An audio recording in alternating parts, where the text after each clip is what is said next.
Ada satu masa ni, dululah kisah ni. Time tu pun Lokman dalam darjah 5 ke darjah 6, lebih kurang macam tu. Memang kecoh gila orang cakap pasal hantu purdah ataupun hantu kom-kom. Mesti ramai juga yang tahu pasal kes ni kan. Dikatakan cerita ni memang famous sekitar tahun 1996 hingga 1997, lebih kurang macam tu. Sampai sekarang ni pun orang masih menceritakan lagi kisah hantu kom-kom ni. Sebab memang time tu benda yang paling menakutkan lah, dikatakan hantu purdah ni memang dia punya kerja lah. Dikatakan hantu purdah ni dia punya kerja, dia ketuk pintu rumah setiap orang guys. Biasanya benda ni berlaku sekitar lepas waktu asar sehinggalah sampai lewat pagi. Bagi budak-budak zaman now ni, rasa memang tak tahulah kot cerita pasal benda ni. Memang gempak babe cerita ni. Kalau time tu ada TikTok, memang viral punya. Okey lah, jom kita throwback sikit. Seram ke tak seram kisah ni pada masa tu? Kebanyakan penduduk time tu memang akan berkurung dalam rumah je tanpa keluar ke mana-mana menjelang maghrib guys. Memang tak ada orang yang suka-suka nak keluar melepak malam-malam buta ni. Sebab memang ramai yang takutkan dengan hantu purdah ni. Hantu purdah ni sebenarnya mula-mula dia ni manusia biasa yang macam kita ni sama. Dan dia merupakan seorang gadis guys. Tapi yang seleknya dia ni, dia pula menuntut dan berjanji dengan syaitan. Disebabkan tu lah, lama-lama muka dia jadi buruk guys. Kira penampilan dan muka dia ni memang tak sama macam manusia. Macam kita ni, tak sama lah.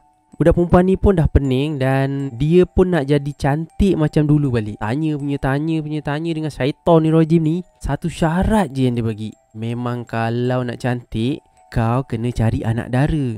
Okey, Lokman cerita macam mana budak ni boleh terjebak dengan benda mengarut ni. Sebelum budak ni jadi hantu, sebenarnya dia ni adalah seorang gadis yang menuntut di IPT di Malaysia. Tapi konon-kononnya, bila dia menuntut di IPT tu, dia ni selalu kena palau dengan member-member dia tu lah. Konon-kononnya budak-budak yang heboh-heboh ni dia tak boleh masuk sebab dia tak secantik dengan kawan-kawan dia tu. Lepas tu dia ni pun tak fikir dengan waras. Kira tak fikir panjang lah masa tu. Yang dia fikir dia nak cantik je. Dia pun jumpalah dengan seorang bomoh ni yang memang pakar dengan ilmu hitam ni guys. Dipendekkan cerita, dia pun menuntut ilmu hitam ni. Tapi awal-awal lagi bomoh ni dah bagi warning dekat dia. Kau nak cantik kan? Boleh. Tapi ada satu je pantang. Kau tak boleh tengok cermin dalam masa 44 hari. Ingat tu, 44 hari. Budak ni pun dengan tanpa berfikir panjang pun cakap setuju. Ya, saya janji saya tak akan tengok cermin. Budak ni pun fikir apa yang dia nak, dia mesti dapat. Jadi setelah budak ni mengamalkan ilmu yang diberikan oleh Tok Bomoh ni, dalam beberapa hari je, dia dah mula perasan. Ramai budak-budak lelaki yang sebelum ni memang bila selisih dengan dia tu, macam tiang je, memang tak perasan pun dia tu ada.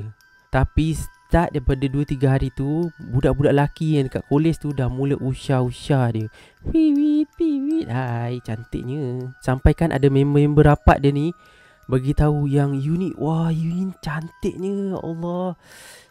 Kenapa boleh cantik macam ni? Tapi itulah, budak perempuan ni memang tak sabar sangat. Sebab ni orang dah duk hari-hari duk puji yang dia ni cantik.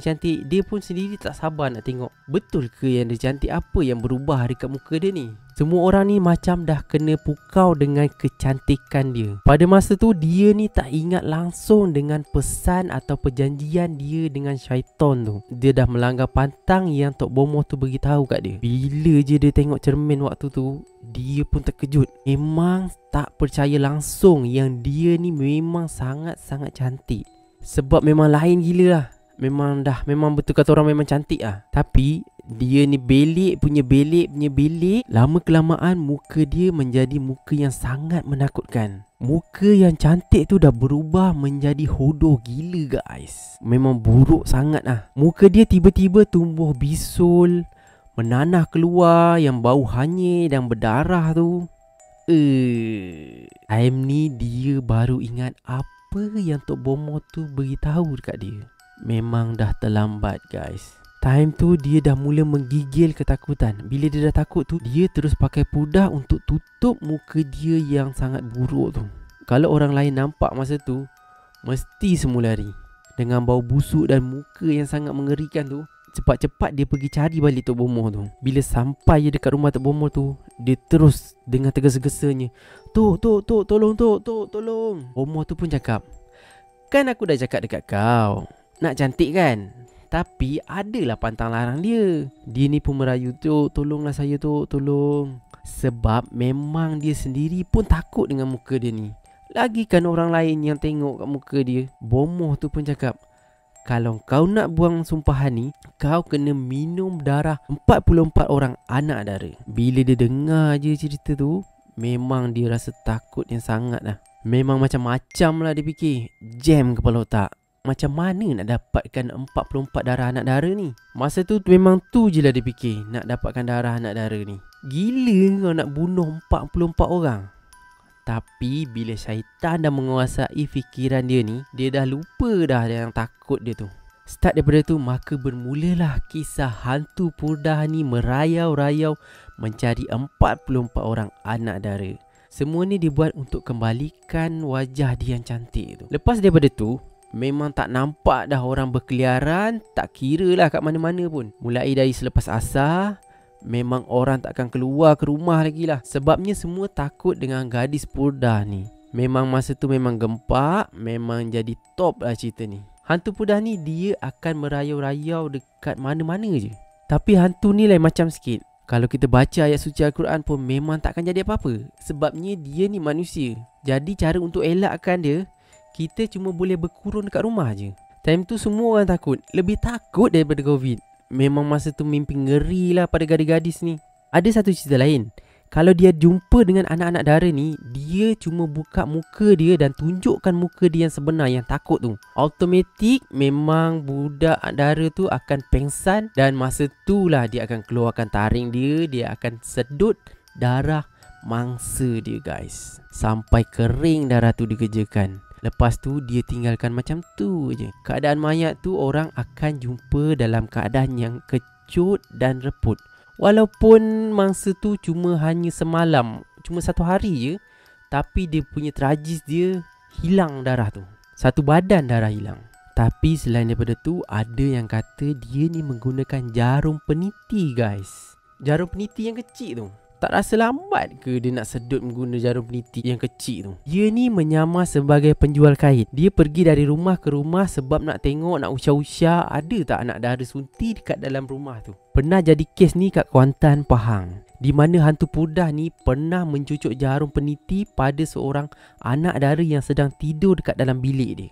Tapi nasib baiklah mak budak ni nampak perbuatan hantu Purdah tu. Dengan cepat-cepat hantu Purdah ni melarikan diri guys. Jadi family dia pun kejar. Yelah dah kecoh-kecoh semua, habis semua terbangun. Tapi hantu Purdah ni berjaya melarikan diri menggunakan kereta kancil guys. Siap standby kereta kancil, parking baiknya dekat depan rumah orang tu. Aduh, Allahuaklam cerita ni.